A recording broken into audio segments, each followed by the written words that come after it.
anyone instantly. 18 psychological tips. When we are meeting someone for the first time, we are bombarded with information. It can be hard to work out what kind of person they are. That's why it's important to understand how we communicate. According to experts, 55% of what we convey comes from body language, 38% from the tone of voice, and only 7% from what we actually say. This means that when we meet someone for the first time, we have to take into account these 3 factors, in addition to what a person's appearance may suggest. So, if you want to gain insight into someone's personality when you first meet them, pay attention to the following clues, starting from the head down. Number 1. Eye contact. They often say that the eyes are the window to the soul. The key to knowing which kind of eye contact someone is giving you is to consider the context. For example, if a person literally can't take their eyes off you, it could mean there's a romantic interest. On the other hand, when you look someone in the eye and they can't bring themselves to look back at you, it's a sign that they're either nervous or they've got something to hide. That said, if you're talking with someone whose stare is making you squirm, especially if they're very still and not blinking, something is definitely up, and they may be lying to you. Number 2. Eyebrows. If you want to see how comfortable a person is, take a look at their eyebrows. There are 3 main emotions that make your eyebrows go up: surprise, worry, and fear. Try raising your eyebrows when you're having a relaxed, casual conversation with a friend. It's hard to do, isn't it? If someone talking to you raises their eyebrows, and the topic isn't one that would logically cause surprise, worry, or fear, it's a sign that they're feeling pretty uncomfortable. Number 4. Smile. When it comes to smiling, the mouth can lie, but the eyes can't.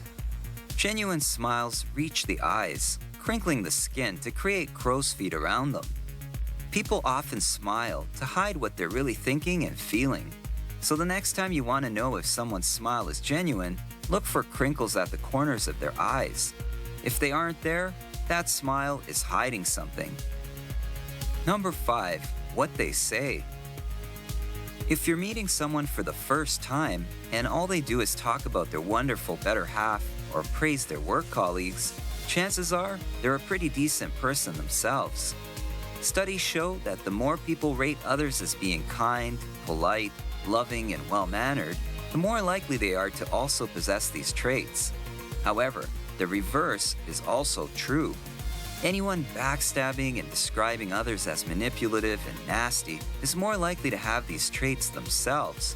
It's also possible that they have a history of depression or personality disorder. Number 6. Paralanguage. Paralanguage is nonverbal communication, such as your tone, pitch, or manner of speaking. Basically, it's a fancy way of saying that you need to pay attention to how someone says something. For example, if someone is answering you in monotone, they're likely unattached to your concept and not interested. The use of sarcasm is another good example. When someone uses sarcasm, what the person means is actually the opposite of what the words say. So pay attention to the emphasis they put on words and how they say it. It gives you a big clue as to what their true intentions are. Number 7. Side glance. People that are warm and open to meeting you will have their body facing you, and they will look you in the eye. On the flip side, if you've just met someone and they immediately glance away to the side, this is a subconscious body language sign that means they are looking for an escape. Number 8. Frequent nodding. Nodding is usually a sign that someone agrees with you, but exaggerated nodding may signal anxiety about approval. When you're telling someone something and they nod excessively, this means that they are worried about what you think of them, or that you doubt their ability to follow your instructions. On the other hand, frequent nodding could also be unconscious gestures that are cues for the other person to get a move on. Just like when a person keeps looking at their watch or touches their car. Your KPI. Number 9. Chin and jaw.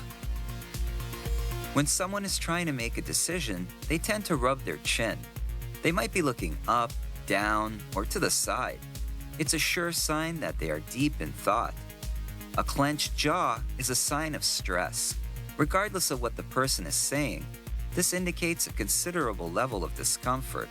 The conversation may be heading towards something they're anxious about, or their mind may be elsewhere and they're focusing on the thing that's stressing them out.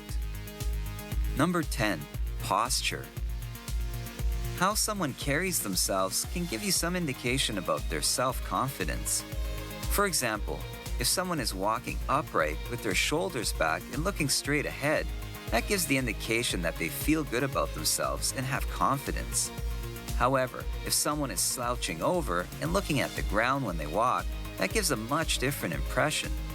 It may not necessarily mean that they have